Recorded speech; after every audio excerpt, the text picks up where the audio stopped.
서로 사랑하자. 사랑하려 보니까 서로가 알아야 되고 만나야 될 텐데 안 만나는 사람이 어떻게 사랑합니까? 서로 보지 못하는 사람에게 사랑할 수 없어요. 맞죠? 아무리 탁월한 사람도 아무리 선한 사람도 혼자 앉아서 사랑할 수는 없잖아요. 그래서 사랑은 서로 상대성이 있어야 되는데 서로 하는 것이죠. 근데 이 사랑은 인간적인 어떤 육체적인 쾌락을 위한 사랑이 아닙니다. 거룩한 사랑입니다. 하나님의 그 놀라우신 자비와 긍휼이 있는 그 사랑을 우리에게 하기 원하시는 거죠. 새해 우리 가족들이 그런 길에 서기를 간절히 원합니다. 그래서 새해는 한 사람도 소유자가 없는, 예를 들어 나 혼자 그냥 교회 다닌다라는 그런 분이 없는 교회 되기를 기대하세요. 그렇게 놔두지 않을 생각입니다. 그냥 어떤 모임도 없이 그냥 교회 예배당만 드나거리시는 분이 어찌보면 편안하게 느낄지도 모릅니다. 그리고 사람과 만남이나 어떤 교회에 누군가 이렇게 같이 교제하는 것이 부담스러워질 수도 있어요. 낯설음이 될 수 있고 시간 들여야 되고 또 사람과 만나는 그 관계의 부담감이 언제든지 우리에게 있죠. 근데 여러분, 사람은 홀로 될 사람 없습니다. 태어나면서부터 우리 사람은 관계를 가지고 태어나요. 부모 없이 못 태어나죠.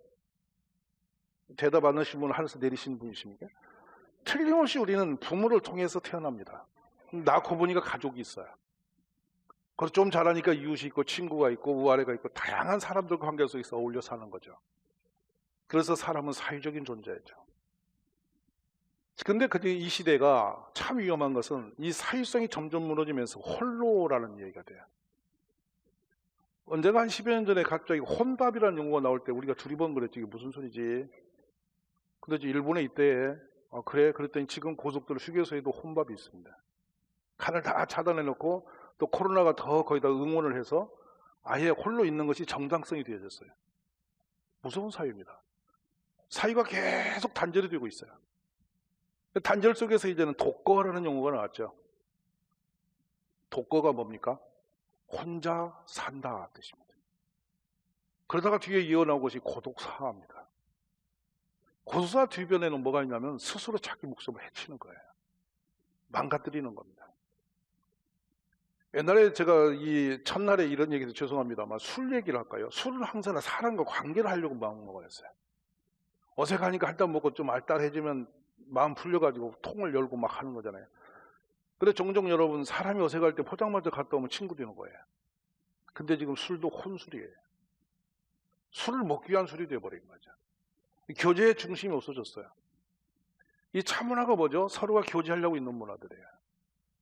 근데 점점 모든 것이 단절되어 가면서 혼자 하는 것이 편해지기 시작합니다. 이것이 사회의 붕괴 현상이죠. 저는 그 개발연구원에서 계속 그 사역을 하면서 제일 국가가 중요시하고 있는 게 뭐냐면 공동체입니다. 사회도 그걸 알았어요, 이제. 왜냐하면 아파트 단지에서 우아랫집이면 20cm의 콘크리트 벽에 있는 이웃입니다. 멀리 걸어가 만나는 것도 아니에요. 그냥 여러분이 인터폰만 들어도 통화할 사람이에요. 늘 엘리베이터 같이 활용할 사람이에요. 근데 그 사람이 원수가 돼 있어요. 이웃집 아이들의 발걸음 소리가 싫은 거예요. 그래서 망치를 들고 뛰는 거예요. 가장 무서운 사람이 이웃이 되어버렸습니다. 왜냐하면 관계가 없기 때문에. 위치적인 문제가 아니고 마음의 거리감이 생기다 보니까 원수가 되어진 것이죠. 그 사람들은 만남이 두려워지기 시작했습니다. 왜냐하면 잘못 만나면 인생 큰일 나니까. 기피 현상이 생겼죠. 그리고 점점 이제는 우리 휴대폰에서도 이전에는 그래도 관계 때문에 뭐 결혼식 한다면 가야 되고 의무적인 사항들이 있었어요. 근데 다 이제 스킵 다 지워지기 시작했어요. 그 편한 사람만 만나는데 요즘에 교회 안에도 목사 전화 스킵한 사람 많아요. 문자 먹어놓고 안 그런 척하고 있는 거 굉장히 많아요. 주님이 보신다고. 얼마나 이게 신비로운 세상이 된지 모르겠어요.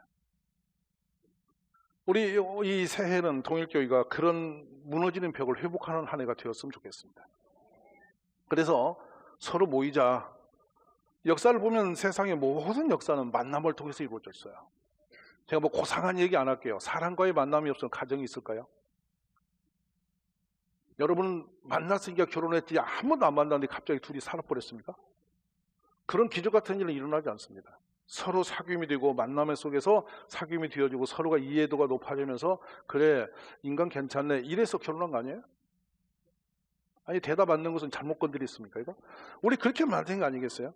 그래서 가정이 세워지니까 둘이 만나니까 자녀가 있고 또 그래서 우리 가족이라는 울타리, 가장 안전한 가족이라는 울타리가 생겨난 거 아니에요? 교회도 마찬가지거든요. 물론 우리가 모인 것은 예수 그리스도 하나님 아버지의 은혜 가운데 만났어요. 근데 이 교회에 들어와서 어떤 분이 종종 그런 표현을 합니다. 새 가족이 오셔서 큰 교회에 제가 숨으러 왔습니다. 여기는 숨는 곳이 아니에요. 그러니까 큰 교회라고 하는 이름 속에는 숨을 곳이 있는 걸 생각하시는 거죠. 저는 알죠. 전에 개척을 제가 1분부터 해본 경험이 많으니까 목사님과 한 사람 성도가 앉아서 마주 설교한 거 저는 해봤어요. 얼마나 신비로운지 모릅니다. 마주보고 해야 됩니까? 하늘 보고 해야 됩니까? 얼마나 어색한지. 그러니까 듣는 분은 계속 땅 보이고 저는 그 뒤통수 보고 하는 거예요. 1대1이라는 존재는 무지하게 어려워요. 숨을 수가 없다는 얘기예요. 근데 한 200~300명까지는 목사가 막 눈동자처럼 다 살필 수가 있어요. 그런데 300을 벗어나면 서서히 이제 멀어지죠. 심해지죠. 특별한 사람만 관계할 수 있는 것이죠. 그래서 우리 성경의 법은 장로님들에게 20가정만 맡기는 거예요. 눈동자처럼 지키시라고. 할렐루야. 안 지키니까 편하십니까? 우리 인간은 불완전한 존재입니다. 칼이 칼을 날카롭게 한 것처럼 부담스러운 만남도 축복인 거죠. 나를 찌르고 나를 괴롭히는 것 같아도 그걸 통해 나는 성숙되는 거죠. 혼자 인격이 생기고 혼자 고상하게 막 성숙되어지는 사람 한 사람도 없어요. 대인적 관계에서 부딪히면서 상처도 주고받으면서 내가 성숙되어 가는 거예요. 그러니까 인간의 만남은 어떤 큰 해치는 사람들이 아닌 교회 안의 만남은 가장 안전한 만남이고 성도 간의 교제는 축복이고 서로 불편할지라도 그것을 통해 나는 자라나고 있는 것이죠. 그런 자극이 없이는 내가 자라날 방법이 없는 사람이죠. 그냥 구더니처럼 영원히 그렇게 살다가 끝날 사람을 통해 자극에 더 성숙되게 만들어내는 거, 이게 하나님의 방법이에요. 여러분, 새해는 우리 모두가 만남의 축복을 누리시기를 간절히 기대합니다. 자, 이제 홀로 독혀하는 일이 힘들어지니까 사람이 사람 관계에서 목마름에 있으니까 이제는 반려견 시대가 되었어요. 그러니까 개를 길러본 사람 알죠? 얼마나 사랑을 주고 사람에게 행복감을 많이 주는지 해본 사람만 알죠. 그래서 사람들은 지금 개 문화로 바뀌었습니다. 시어머니 산후 걱정을 안 해도 강아지 산후 걱정을 하죠. 이게 사람들이에요. 여러분 문득 물어보세요. 여러분은 혼자 중얼거리는 일 안 해봤습니까? 내가 미쳐서 밥하나 봐. 이럴 수 있다는 거죠. 이게 사람들이 비정상 상황이라는 거예요. 언어는 상대성을 가지고 있습니다. 오늘 새해는 우리가 혼자 그렇게 홀로 살지 않는 사람이 되기를 원합니다. 우리 하나님도 아담을 아름다운 그런 탁월한 지체로 만드신 다음에 아담 보시고 홀로 독처하는 것이 보시기에 좋지 않았다. 하나님이 처음으로 보시기 안 좋았던 부분은 사람이 혼자 있는 거였어요. 그럼 새해는 여러분 어떤 경우라도 혼자 사는 사람이 없기를 우리 스스로가 결단하고 기도하시기를 원합니다. 그래서 혼자 사는 것이 좋지 아니하니 이렇게 하나님 말씀하시죠. 그래서 우리가 너무 익숙히 알고 있는 그 부분이에요. 그를 도울 짝을 만들어 주시려고 지으신 것이 하와였던 거예요. 아담은 기뻤죠. 내 뼈 중에 뼈, 살 중에 살이라. 그 이상의 환상적인 만남이 없었던 거예요. 모든 인류의 출발은 이렇게 만남으로 시작이 됐습니다. 우리 사랑하는 가족 여러분, 만남이 힘들지 않기를 원하고 만남이 기대되는 새해가 되시기를 주의 이름으로 축원합니다. 오늘 그 전도서 4장은 출발이 있습니다. 내가 다시 해 아래에서 행하는 모든 학대를 살펴보았다. 자, 우리 학대받는 자들의 눈물이 있다. 그러나 그들에게 위로자가 없다. 그들을 학대하는 자들의 손에는 권세가 있으나 그들에게는 위로자가 없다. 솔로몬은 당대의 최고의 권세자였어요. 인류 역사에 그만큼 지혜로운 왕은 없었죠. 그러니까 솔로몬의 통치 시대는 거의 완벽한 돌보 비슷한 시대라고 볼 수 있죠. 그게 두 여인과 한 아이의 재판 모습을 보면서 우리가 이렇게 건너다 볼 수 있는 장면이에요. 아이는 하나인데 엄마가 둘인데 이 두 엄마가 다 내 아들을 하니 성경이 정하는 한 여자는 몸이 비둔하여서 아이를 깔아뭉개 죽였고 죽은 아들을 채워놓고 남의 아들을 내 것이라는 여자가 있고 진짜 내 엄마가 있었던 것인데 솔로몬이 두 여자가 동등하게 내 아들을 주장하니 어떻게 할까 하다가 그 두 아들을 쪼개자 그럴 때 한 여자가 아니라고 아들 주라고 그게 니다. 참 지혜로운 왕이죠. 과학적인 어떤 물증이 없어도 충분히 지혜력으로 문제를 해결했던 왕이에요. 탁월합니다. 근데 솔로몬이 오늘 본문을 기록합니다. 세상은 불의하게 정당상가만 있는 것이 아니라 불의하게 학대를 당하고 억울한 일이 많이 있을 수 있다는 거죠. 근데 더 큰 제약은 뭐냐면 억울한 마음 힘들 때에 위로자가 없는 사람은 재앙을 만난 사람이라. 여러분 곁에 위로자가 있습니까?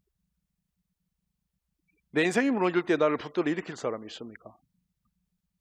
내가 가장 힘들 때 내 마음을 속속이 이해해서 나에게 위로하고 힘을 주어서 나를 한번 다시 일어설 수 있는 기력을 줄 수 있는 그런 이웃이 있느냐는 거예요. 사람들은 그것을 찾지 못해서 마약을 취하고 술을 취하고 또 세상에 가서 허랑방탕하면서 인생을 거기다 던져버리는 거예요. 그러나 진정한 위로를 얻지 못하니까 또 그 길을 또 가는 것이죠. 저는 교회에서만은 그 위로자가 많이 주변에 세워지는 축복이 있어야 된다고 믿는 사람이에요. 때로 우리들이 얼마나 답답한 일을 많이 만납니까? 우리 나그네 길이 언제나 수고가 슬플 뿐이라고 야곱도 고백했어요. 모세도 그런 고백을 했어요. 세상에 의롭게 살고 우리가 볼 때 신령하게 살고 대단한 영적인 리더십도 자기 평생을 저도 보니까 수고가 슬픈 뿐이 없는 거예요. 인생은 고단한 것입니다. 우리 모두에 고단치 않은 사람 아무도 없습니다. 내버려둬도 괜찮은 사람 한 사람도 없어요. 방치해도 되는 인물은 하나도 없습니다. 그런데 우리 스스로가 버려짐을 당해 있고 세상과 담을 치고 있다면 이건 지극히 불행한 일이죠. 제가 종종 1년 동안 계속 재작년에 외쳤던 것이 뭐냐면 우리 사람 간에 벽이 없어야 된다. 이 인류 역사 속에 최고의 기적은 예수님이 십자가에 죽으신 것이거든요. 최고의 사건인 것이죠. 그런데 그 십자가에 죽으시는 그 사건 속에서 일어난 일이 두 가지가 있습니다. 하나님과의 벽을 허무는 거, 모든 세상의 사람과의 관계 벽을 다 무너뜨려서 하나 되게 하신 거. 그런데 이 벽을 예수님이 죽음으로 그 피 흘리시고 죽으심으로 지불하신 대가 지불이 큰 역사인데 우리가 스스로 감정을 대고 나와 코드가 맞냐 안 맞냐 하면서 자꾸 벽을 치면서 이루어지는 것은 지극히 예수님을 십자가에 못 박는 행위보다 더 악하다 그런 것이죠. 새해는 우리가 그런 벽이 무너지는 축복이 있기를 주의 이름으로 축원합니다. 이 위로자라는 뜻은 에나임이라는 용어를 썼는데 히브리 영어를 써서 죄송합니다만 이게 어떤 것이냐면 여러분 비탄하다, 통곡하다, 울부짖다, 슬퍼하다 이런 상태에서 누군가가 나를 돕다, 회복시키다, 붙들어주다 이런 뜻이거든요. 여러분의 마음을 붙들어줄 사람이 있습니까? 때로는 내 마음 하나를 붙들 수 없어 내 스스로가 내 마음을 컨트롤이 불가능해 내 마음을 주체할 수 없어 죽어버릴까 그만 끝을 내버릴까 어디로 어떻게 해버릴까 이런 생각을 청첩시 할 때가 있겠죠. 근데 그때 내 마음을 잡아줄 사람이 옆에 있는 거 이것이 축복이에요. 저는 새해에 우리 동일기 가족들이 그렇게 되기를 주의 이름으로 축원합니다. 자 여러분 성경을 한번 보실까요? 7절 8절을 읽어봅니다. 자 크게 읽어봅시다. 내가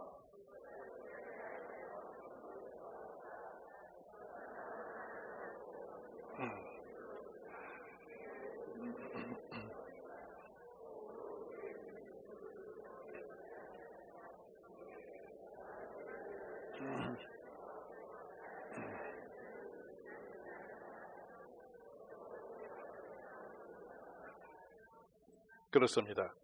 여기 아들도 없고 형제도 없고 홀로 있는 사람이 수고가 끝없다. 그래서 우리가 어떻게 보면 이게 고아, 홀로 된 그런 상황으로 여러분 보실지 모릅니다. 그런데 이 부분은 이 혈통적 관계를 떠난 인간적 관계 속에서 홀로 살아버린 사람, 가족이 있지만 혼자 된 사람, 얼마든지 존재합니다. 여기서 제가 한 가지 퍼떡 깨달을 바가 있다면 뭘 보냐면 여러분 여기서 맡길 것이라는 얘기를 하죠. 내가 죽도록 애를 써 수고해서 얻어들인 모든 재물을 그냥 훌렁 주면서 기뻐할 수 있는 사람. 무슨 말 아세요? 오늘 세상은 맡길 사람이 없어요. 위탁할 사람이 없어요. 여러분의 노후는 어디다 위탁할 곳은 있습니까? 여러분이 가장 힘든 내가 쓰러지고 쉼이 없이 무기력해질 때 내 인생을 위탁할 곳은 있으세요? 그럴 사람은 있으세요? 근데 그런 사람이 어떤 사람이냐면 내가 수고에 얻은 모든 소산을 그냥 몽땅 주고도 그거 주고서 너무 기뻐서 뒤에 서서 야 잘했다 든든하다 그리고 마음이 편안해지고 위로가 될 수 있는 그런 사람이냐 이거예요. 지금은 부자 간에 또 모자 간에 재판 소송이 많아지고 있습니다. 문제는 유산 문제입니다. 사랑스러워서 미래를 보장하기 위해서 또 내가 노후에 이 녀석이 있으니 든든하다 싶어서 세상 주인데 그날로 발 끊었어. 그 섭섭함이 도가 지나치니까 다시 환수하기 위해서 재판을 걸어요. 민사재판 소송 속에는 유산재판 소송이 제일 많아요. 이혼하고 두 가지가. 이게 세상의 사회적 붕괴현상의 모습들이에요. 그만큼 믿을 사람이 없는 거예요. 내가 낳아서 키운 애도 못 믿는 거라. 근데 여러분 성도 간에는 믿을 수 있으세요? 여러분 옆에 있는 김 집사님, 박 집사님 믿을 수 있으세요? 제가 어느 또 특별한 성씨를 주장하니까 또 김씨를 잘못 봤나 이런 거 아니고요. 그냥 보편적으로 김이방 얘기하는 거예요. 제가 이가니까 이씨를 빼고. 여러분 아시겠어요? 그렇게 하는 거예요. 이게 너무나 희한한 일이잖아요, 여러분. 근데 이게 심각한 얘기죠. 그러면 교회라는 곳에 오면은 안심이 되는 사람이 많이 있을까? 펜실베니아 대학에서 2005년도인가요? 기억이 납니다. 지구상의 가장 행복지수가 높은 사람들이 어디 있지라고 조사를 했어요. 세상에 돈은 제일 많이 모여있는 곳이 뉴욕이었습니다. 근데 뉴욕 사람들은 불안정하더래. 행복지수가 없더래요. 그래 더듬더듬 갔는데 놀라운 것은 케냐 어글에서 마사이족을 만났어요. 근데 그들은 행복 불행 자체를 모르더래. 그냥 행복하더래. 신비롭더래요. 그래서 왜 이렇게 저 사람들은 이 행복 불행 지수에 물어보는 질문에 답도 모르고 그냥 행복해져 있지? 뭐지? 라고 조사했을 때 놀라운 것은 소득 수준이 아닌 인적 관계에 논다. 마사이족들은요 적어도 주변에 60명의 이웃이 있대요. 일가 친척이든 뭐 이모든 고모든 간에 여기 엮여갖고 그냥 얘 하나 놓으면 60명이 보고 있는 거야. 무슨 말 이해되셨어요? 누구나 문제가 생기면 그냥 기초적으로 60명은 오는 거야. 안 오면 큰일 나는 게 엉커져 있는 거야. 누가 아프다면 60명이 그냥 총알이 달려와서 서서 쳐다봐줘. 그러니까 얼마나 재밌어. 힘든데 괜찮아. 이웃이 우우 와가지고 막 서로 어울려지니까 힘든 것도 잊어버리게 돼. 그러니까 오히려 문명이 없는 맨발로 지금도 다니는 그 민족은, 그 족속은 행복을 누리고 살아. 그래 답을내죠. 행복이란 건 사람을 통해서 얻는 것이다. 아멘이세요? 여러분은 행복을 얻을 수 있는 세상이 있으세요? 신혼체는 서로 상대성이 있을 겁니다. 부부간에. 근데 살아보이소. 오래 가나. 한 20년 살고 보면 그게 그겁니다. 이제. 그러고 뭔가 이웃이 없이는 이루어요. 가족만을 갖고는 인생의 행복을 다 누릴 수가 없어요. 이제는 핵가족에서 가족을 너무 소중히 가족 속으로 다 들어가기를 원하시는데 여러분 가족 너머에도 좋은 이웃이 있을 때 여러분은 행복해지는 거예요. 인생의 가치는 거기서 얻는 거죠. 우리 함께 새해에는 그런 공동체를 만들어 가자는 것이죠. 여기 얼마나 처참합니까? 혼자 아무에게도 자신의 모든 소산을 나눠줄 수 없이 그냥 죽도록 고생하다가 죽어버리는 그것을 헛된 삶 이렇게 표현합니다. 여러분 헛된 길을 걸으려고 인생 수고하지는 않아야죠. 멋진 하나님의 나라의 그림이 하나 나옵니다. 실체적인 역사였죠. 사도행전 2장에 믿는 사람이 다 함께 있어 모든 물건을 서로 통용하고 또 재산과 소유를 팔아 각 사람의 필요를 따라 나눠주며 날마다 마음을 같이하여 성전에 모이기로 힘쓰고 집에서 떡을 떼며 기쁨과 순전한 마음으로 음식을 먹고. 기가 막힌 이야기죠. 날마다 만났다는 거예요. 날마다 밥 먹었다는 거예요. 저는 이 먹는 것이 사람들이 유치하게 생각하는데 가장 좋은 게 왜냐? 안 먹으면 죽어요. 아기가요 세상에 태어나서 울고 첫 번째 태어나면 우는 거고 안 울면 맞아야 돼요. 맞아서라도 울려야 돼. 그게 기도가 열리니까. 그 때려서 울려놓고 바로 하는 일이 있어요. 내비두면 애가 엄마 찾고 차요. 먹는 게 생명줄이에요. 먹는 거 같이 먹는 것보다 행복한 것이 없죠. 아멘이세요? 근데 먹는 것마저도 혼자 먹고 있으면 그보다 슬픈 사람 없습니다. 맛이 있냐 없냐 뭔 일 있냐 없니 밥상에서 같이 인생. 그래서 여러분 가족을 식구라고 하죠. 식탁이 아니라 같이 밥을 먹는 사람이 식구라고요. 그게 가족이라고. 저는 우리 동일교회가 밥 먹는 가족이 많아졌으면 좋겠어요. 만나면 서로 먹으세요. 어떤 이들 머릿속에 돌아와요. 다이어트. 그냥 먹으세요. 괜찮아요. 그렇게 먹는 것은 이게 이 한의에서 말하죠. 소식이라는 말. 그걸 여러분이 뭐 적게 먹는 게 아니라 기쁘게 먹는 밥이거든요. 기쁘게 먹는 밥은 살이 안 쪄요. 할렐루야. 이게 재밌게 사는 여자 보세요. 살 안 쪄요. 막 먹어요. 근데 살이 안 쪄요. 근데 우울한 여자는 조금 먹어도 불어요. 그냥 펼 수 없어요. 문제는 여러분 영혼의 지수라고. 새해는 좀 서로가 사랑의 관계 속에서 행복지수가 높아지기를 주님을 축원합니다. 그런데 사람끼리 모이면 인간적인 모임이 행복지수가 있는 것이 아니고 반드시 사람끼리 모인 후에 더 하나 귀한 게 있어야 돼요. 바로 하나님 중심입니다. 하나님 없는 모임은 친교 모임인데 이 세상엔 친교 모임 엄청 많죠. 정말 다양합니다. 무슨 별의별 취미생활 활동에도 뭐 모임이 다양하니 많죠. 어떤 사람들은 밤에 12시에 만남에 그 공동체가 있어서 전혀 얼굴 몰라도 만남이 뭐냐면 바이크, 오토바이만 있으면 다 만납니다. 그 서로 막 헬멧 쓰고 막 손 흔들고 그냥 가자고 달려가면 쭉 따라가고 그럴 때요. 이거 서해에 아주 많아요. 바닷가에. 무서운 사람들이 그 서로 소리 앞에서 내면 뒤에서 바바바바 같이 그래도 달달달 가는 거야. 그것도 여러분 동호회예요. 그것도 만남이고. 근데 그 위에 달리고 어떡할 거예요? 그 뒤로 뭡니까? 자기들 말로 150km를 밤새 바닷가를 뒤집고 와서 그 다음 아침에는 뭡니까? 결과물이 뭐예요?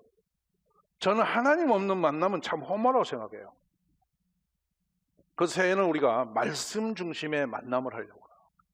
계급장이 아닙니다. 서로 형제고 자매요 사랑과 함께하는 곳입니다.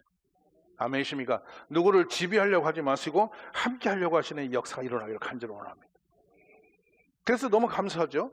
두 사람이 한 사람보다 나으면 그들이 수고함으로 좋은 상을 얻을 것입니다. 혼자 있는 것은 슬픈 일이고 괴로운 일이고 재앙입니다. 근데 둘이 있는 것은 훨씬 좋다. 근데 세 사람이 있으면 넘어지지 않을 수 있다. 넘어져도 일으킬 사람이 있다. 여러분 10절 한번 다시 보시기 바랍니다. 혹시 그들이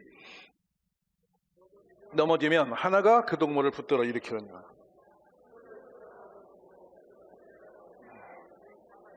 예, 재앙이 있대요. 나를 일으킬 사람이 없는 사람에겐 재앙이 있다는 거예요. 근데 기가 막히게 은혜스러운 말씀이 있죠. 11절, 12절 한번 봅시다. 시작.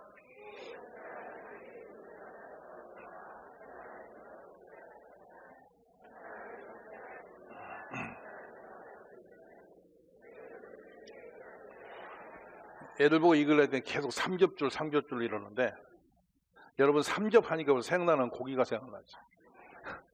삼겹줄. 세 사람의 관계가 잘 형통하게 교류하면 그 사람은 정말 행복한 사람이다. 무너지지 않는다. 실패하지 않는다. 실패할수록 다시 일어날 기운이 거기서 나온다. 우리 그런 새해 공동체로 달려갈 수 있기를 원합니다. 그래 두 가지 용어를 머리에 두십시오. 하나는 격려와 공감. 격려. 마음이나 기운을 다시 일어날 수 있도록 이렇게 격려해서 추스려 올려주다 뜻입니다. 너 공감은 이해하는 겁니다. 맞아. 그랬겠다. 힘들었겠다. 어렵겠다. 그리고 절 쓰는 말 있죠. 괜찮아. 좋아질 거야. 이런 말들이 사람을 살리는 용어들이죠. 우리 모여서 서로의 허물을 탓하거나 서로를 어떻게 하지 마시고 이런 공동체가 되자 이 말이죠. 새해는 여러분 말씀이 있기 때문에 우리가 그 말씀을 향해서 서로가 하나님을 바라보게 되고 그래서 같은 말씀으로 같은 하나님을 바라보면서 같이 공감하고 이해하고 서로가 격려하고 위로하고 이렇게 살아가는 새해가 되시길 원합니다. 어디 가도 만날 수 없는 그 사람을 주님이 나를 만나게 하셨구나. 내가 이 한 주 심히 들었더라도 이 성경 만남의 시간에 들어가면 참 위로가 되는구나. 그래서 매일 성경은 주어지고 또 어느 날은 공동체로 만날 수 있는 그날만은 그 말씀을 같이 만나는 한 주에 한 번은 적어도 속으로 보러 만나는 그런 축복된 동역교회 가족들이 되시기를 간절히 원합니다. 히브리서 10장의 말씀을 맺습니다. 서로 돌아보아 사랑과 선행을 격려하며 오직 선을 행함과 서로 나누어 주기를 잊지 마라. 하나님은 이 같은 제사를 기뻐하시느니라. 우리는 서로 사랑할지니 이는 너희가 처음부터 들은 소식이라. 어느 때나 하나님을 본 사람이 오시되 만일 우리가 서로 사랑하면 하나님이 우리 안에 거하시고 그의 사랑이 우리 안에 온전히 이루어지느니라. 금년에는 꼭 해내시기 바랍니다. 꼭 함께 하시기 바랍니다.